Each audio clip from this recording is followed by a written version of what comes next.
नमस्कार। आज हम भारतीय अंतरिक्ष अनुसंधान संगठन यानी इसरो के आने वाले कुछ सालों के प्लान्स पर बात करेंगे।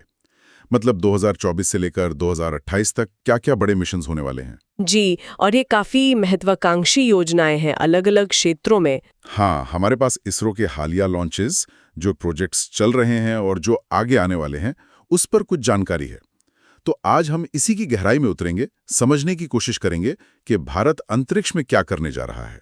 और इन मिशनों का महत्व क्या है, ये भी समझना जरूरी है। बिल्कुल। जब लिस्ट देखते हैं ना, तो लगता है कि भाई इसरो अब सब कुछ कर रहा है। पृथ्वी पर नजर रखना, दूसरे ग्रहों को देखना और तो और इंसान को भी अंतरिक्ष में भेजने की तैयारी। काफी रोमांचक लगता है ये सब। हाँ, बहुत उत्साहजनक है। ठीक है, तो चलिए शुरू करते हैं।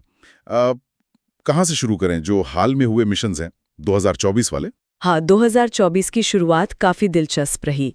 एक्सपोसैट के साथ एक्स-रे पोलैरिमीटर सैटेलाइट। हाँ, मैंने पढ़ा था इसके बारे में।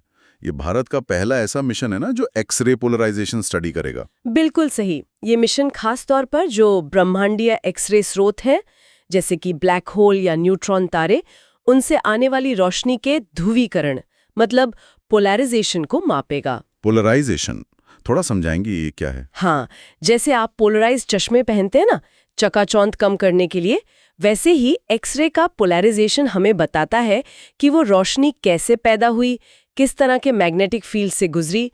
तो इससे हमें उन ब्लैक होल्स और पल्सेस जैसी रहस्यमयी चीज़ों की बनावट और उनके अंदर क्या चल रहा है उसकी बेहतर समझ मिलती है। अच्छा, तो ये बिल्कुल फंडामेंटल साइंस हो गया ब्रह्मांड को समझने के लिए। जी हाँ, ये खगोल विज्ञान के एक बिल्कुल नए पहलू में भारत का एक महत्वपूर्ण कदम है।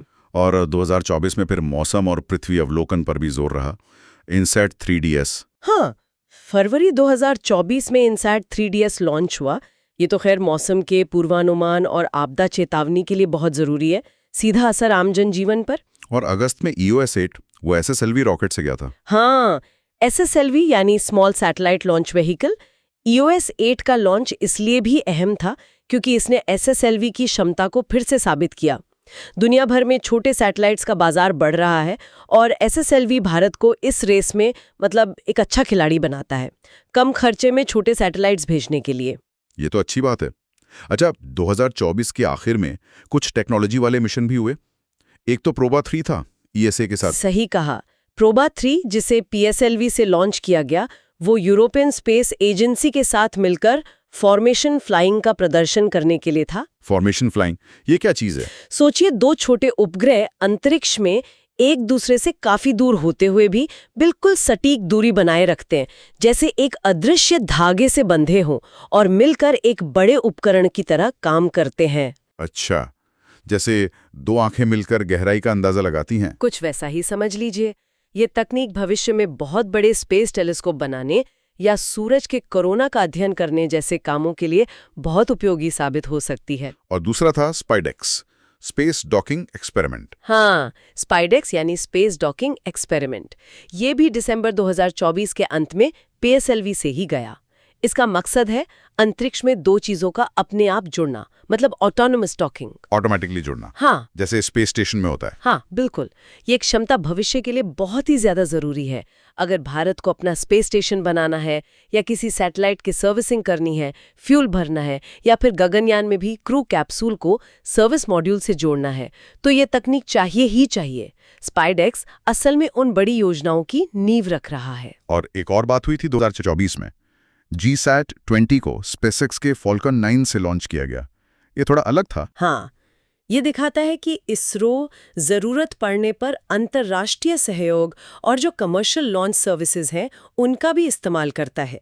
GSAT-20 एक हाई थ्रूपुट कम्युनिकेशन सैटेलाइट है, मतलब भारत में बेहतर और तेज इंटरनेट कनेक्टिविटी, खासकर दूर दराज के इलाकों में। अच्छा, अब 2025 की तरफ बढ़ते हैं। साल की शुरुआत में ही एक बड़ा माइलस्टोन था, NVS-02 का लॉन्च। जी हाँ, NVS-02 जो भारत की अपनी नेविगेशन प्रणाली नाविक का हिस्सा है, ये इसरो का 100वां मिशन था। 100वां मिशन? ये तो बड़ी बात है। बहुत बड़ी उपलब्धि है। ये इसरो की दशकों की मेहनत, उनकी कंसिस्टेंसी को दिखाता है। NVS-02 जो है वो सेकेंड जनरेशन नाविक सैटेलाइट है, पोजिशनिंग सर्विसेज को और बेहतर और भरोसेमंद बनाएगा। लेकिन ये भी बताना शायद जरूरी है कि सब कुछ हमेशा प्लान के मुताबिक नहीं होता। मई 2025 में EOS 9 का लॉन्च फेल हो गया था। हाँ, ये इस फील्ड की सच्चाई है।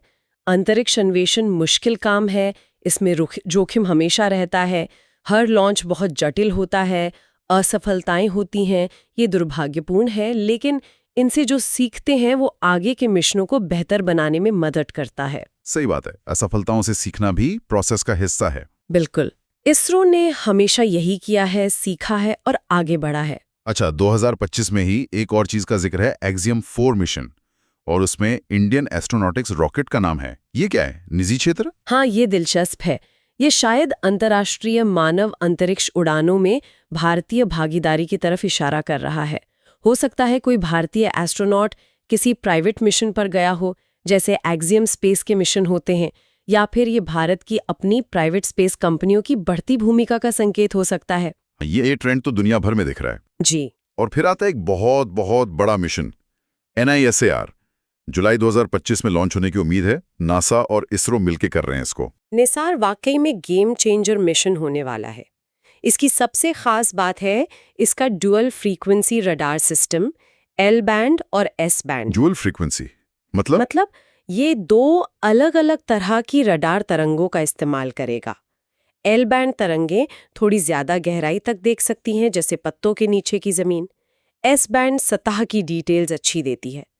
ये दुनिया का पहला ऐसा सैटेलाइट होगा जो इन दोनों का इस्तेमाल करके पूरी पृथ्वी की सतह का हर 12 दिन में एक बहुत ही विस्तृत नक्शा तैयार करेगा। हर 12 दिन में पूरी पृथ्वी का नक्शा? इससे हमें क्या पता चलेगा जो पहले नहीं पता चलता था? इससे हमें पृथ्वी की सतह में होने वाले बहुत छोटे-छोटे बदलावों का भी पता चलेगा। मतलब सेंटीमीटर के लेवल तक के बदलाव। आप सोचिए, हम पृथ्वी की धड़कन सुन पाएंगे एक तरह से। पृथ्वी की धड़कन?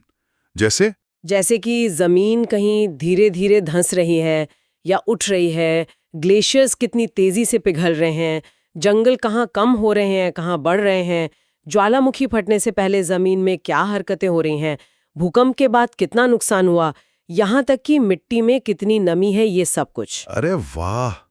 तो ये तो मतलब क्लाइमेट चेंज, खेती, डिजास्टर मैनेजमेंट, सबके लिए जबरदस्त टूल होगा। निश्चित रूप से। निसार से जो डेटा मिलेगा वो अभूतपूर्व होगा और दुनिया भर के वैज्ञानिकों के लिए फ्री में उपलब्ध रहेगा। ये हमारे ग्रह को समझने और उसकी देखभाल करने के तरीके में क्रांति ला सकता है।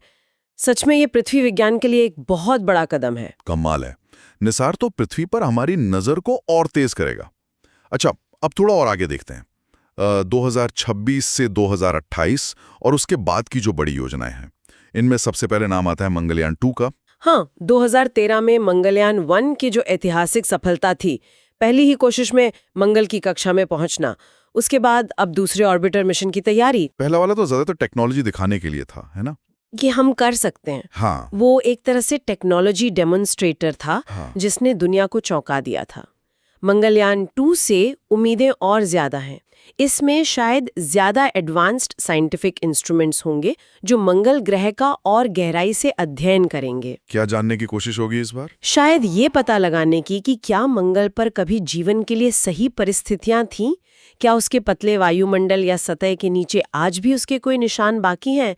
मतलब मंगल के अतीत और वर्तमान को और खंगालना। मंगल के बाद शायद भारत का अब तक का सबसे बड़ा सपना, गगनयान, इंसान को अंतरिक्ष में भेजना। 2025 में मानव रहित और फिर 2027 में मानव सहित उड़ान। जी हाँ, ये भारत के स्पेस प्रोग्राम के लिए एक ऐतिहासिक छलांग होगी। गगनयान 3 का लक्ष्य है 3 भारतीय अंतरिक्ष यात्रियों को, जिन्हें हम व्योमनॉट्स कह रहे हैं, भारत के ही रॉकेट LVM-3 से पृथ्वी की निचली कक्षा में, मतलब लगभग 400 किलोमीटर ऊपर, कुछ दिनों के लिए भेजना और फिर सुरक्षित वापस लाना। ये सिर्फ एक तकनीकी उपलब्धि नहीं होगी। बिल्कुल नहीं। ये भारत को अमेरिका, रूस और चीन के बाद चौथा ऐसा देश बना देगा जिसके पास इंसानों को अंतरिक्ष में भेजने की अपनी क्षमता है। इसका महत्व वैज्ञानिक खोज से भी आगे है। ये राष्ट्रीय गौरव की बात है, युवा पीढ़ी के लिए प्रेरणा है और तकनीकी आत्मनिर्भरता का एक बहुत बड़ा सबूत है। मानव भेजने से पहले ये मानव रहित उड़ानें क्यों जरूरी हैं? गगनयान 1 और 2। देखिए, जब इंसानों को भेजने की बात आती है तो सुरक्षा सबसे पहले होती है, सेफ्टी फर्स्ट। ये जो मानव रहित उड़ानें हैं, ये असल में पूरे सिस्टम का टेस्ट होंगी। रॉकेट कैसा परफॉर्म करता है, क्रू मॉड्यूल जिसमें एस्ट्रोनॉट रहेंगे वो ठीक से काम कर रहा है या नहीं, लाइफ सपोर्ट सिस्टम, वापस पृथ्वी पर आने का पूरा प्रोसेस, पैराशूट, सब कुछ, हर एक चीज को वास्तविक परिस्थितियों में परखा जाएगा। ताकि जब व्योमनॉट्स जाएं तो सब कुछ परफेक्ट हो। हाँ बिल्कुल, ये पक्का करना जरूरी है कि हर सिस्टम पूरी तरह से सेफ और भरोसेमंद हो, कोई भी चांस नहीं ले सकते। सही बात है। अच्छा, मंगल और इंसान के बाद शुक्र ग्रह पर भी नजर है भारत की। शुक्रयान 1 2028। हाँ, वीनस यानी शुक्र ग्रह वैज्ञानिकों के लिए एक बहुत बड़ी पहेली है। साइज में पृथ्वी जैसा है, इसलिए जुड़वा भी कहते हैं, पर है बिल्कुल अलग। सतह का तापमान 450 डिग्री सेल्सियस से भी ज्यादा और सल्फ्यूरिक एसिड के घने बादलों का वायुमंडल। तो शुक्रयान क्या करेगा वहां? ये एक ऑर्बिटर मिशन होगा। ये शुक्र के वायुमंडल का अध्ययन करेगा, रडार की मदद से उसकी सतह के नीचे झांकने की कोशिश करेगा और ये भी देखेगा कि वो सूरज के साथ कैसे इंटरैक्ट करता है। सबसे बड़ा सवाल यही है कि पृथ्वी और शुक्र, जो शायद एक जैसे शुरू हुए थे, इतने अलग कैसे बन गए। दिलचस्प। और चंद्रमा को भी नहीं भूला है इसरो। चंद्रयान 3 की लैंडिंग तो सफल रही। अब 2028 में चंद्रयान 4 का लक्ष्य और भी बड़ा लग रहा है। सैंपल रिटर्न, चांद से मिट्टी पत्थर वापस लाना। हाँ, सैंपल रिटर्न मिशन बहुत ज्यादा जटिल होते हैं। इसमें सिर्फ लैंडिंग नहीं करनी, बल्कि वहां से सैंपल इकट्ठा करना है, उसे एक छोटे रॉकेट से वापस चांद की कक्षा में भेजना है और फिर उसे पृथ्वी पर सुरक्षित वापस लाना है। ये तो काफी मुश्किल लगता है। मुश्किल तो है, लेकिन इसका फायदा ये है कि पृथ्वी पर मौजूद एडवांस्ड लैब्स में उन सैंपल्स का बहुत बारीकी से विश्लेषण किया जा सकता है। इससे हमें चांद की पैदाइश, उसका इतिहास, उसकी बनावट के बारे में ऐसी जानकारी मिल सकती है जो सिर्फ दूर से देखने से कभी नहीं मिलती। ये मिशन भारत को चांद की खोज में दुनिया के टॉप देशों में खड़ा कर देगा। और 2028 में ही एक और चंद्र मिशन है, जापान के साथ मिलकर लूपेक्स। हाँ, लूपेक्स यानी लूनर पोलर एक्सप्लोरेशन मिशन। ये जापान की स्पेस एजेंसी जैक्सा के साथ मिलकर किया जा रहा है। इसका खास मकसद है चांद के दक्षिणी ध्रुव के पास उन अंधेरे गड्ढों, क्रेटर्स का पता लगाना जहां अरबों सालों से सूरज की रोशनी नहीं पहुंची है। वहां क्या मिलेगा? पानी बर्फ के रूप में जमा हो सकता है। लूपेक्स एक रोवर भेजेगा जो वहां जाकर सीधे तौर पर इस पानी की बर्फ को खोजेगा, पता लगाएगा कि कितनी बर्फ है, किस रूप में है। और अगर पानी मिल गया तो? अगर चांद पर पानी आसानी से मिलने वाला संसाधन साबित होता है तो ये भविष्य में वहां इंसानी बेस बनाने या मंगल जैसे ग्रहों पर जाने के लिए एक लॉन्च पैड बनाने के लिए बहुत ही महत्वपूर्ण होगा। ये भविष्य की चंद्र बस्तियों का दरवाजा खोल सकता है। वाह! तो कुल मिलाकर देखें तो इसरो के आने वाले साल तो एक्शन से भरपूर हैं। मतलब हर तरह के मिशन हैं। पृथ्वी पर नजर रखने वाला निसार, नेविगेशन के लिए एनवीएस, कम्युनिकेशन के लिए जीएसैट, यूनिवर्स को समझने के लिए एक्सपोसैट, दूसरे ग्रहों के लिए मंगलयान 2, शुक्रयान 1, चांद की गहराई में जाने के लिए चंद्रयान 4 और लूपेक्स, और सबसे बढ़कर इंसान को स्पेस में ले जाने वाला गगनयान। हाँ, विविधता बहुत है।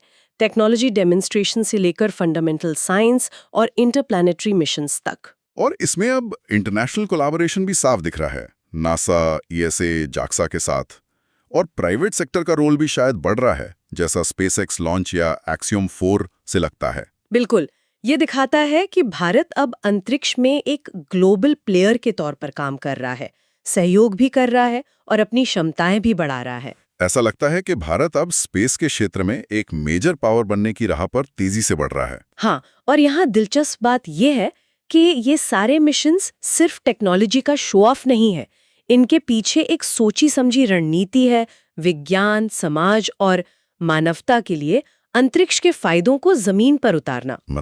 मतलब चाहे वो पृथ्वी को बेहतर समझकर क्लाइमेट चेंज और आपदाओं से लड़ना हो, या कम्युनिकेशन और नेविगेशन से आम आदमी की जिंदगी आसान बनाना हो, या फिर ब्रह्मांड के बड़े रहस्यों को सुलझाना हो, या इंसान की पहुंच को सौर मंडल में आगे बढ़ाना हो, इन सभी मिशनों का असर बहुत गहरा और दूरगामी होगा। तो ये सिर्फ रॉकेट उड़ाना नहीं है, बल्कि एक विजन है। सही कहा। ये भारत की एक व्यापक दृष्टि को दिखाता है कि कैसे स्पेस टेक्नोलॉजी का इस्तेमाल विज्ञान, समाज और देश की प्रगति के लिए किया जा सकता है। ये सब देखकर एक सवाल मेरे मन में आ रहा है। इसरो का फोकस साफ तौर पर पृथ्वी पर भी है, निसार जैसे मिशन से, और गहरे अंतरिक्ष में भी है, जैसे चंद्रयान, शुक्रयान, मंगलयान। तो आने वाले दशक में इन दोनों के बीच, मतलब अपने ग्रह को देखना, अंदर की ओर देखना, और ब्रह्मांड को खोजना, बाहर की ओर देखना, कौन सा संतुलन आपको सबसे ज्यादा महत्वपूर्ण लगता है? सोचने वाली बात है ये। हाँ, ये एक अच्छा सवाल है। शायद दोनों ही जरूरी हैं, क्योंकि पृथ्वी को समझना हमें जिंदा रहने में मदद करता है और ब्रह्मांड को समझना हमें बताता है कि हम कौन हैं और कहाँ से आए हैं। संतुलन तो बनाना ही होगा। बिल्कुल। इस बेहतरीन चर्चा के लिए आपका बहुत बहुत धन्यवाद। आज हमने इसरो के भविष्य की एक झलक देखी। धन्यवाद।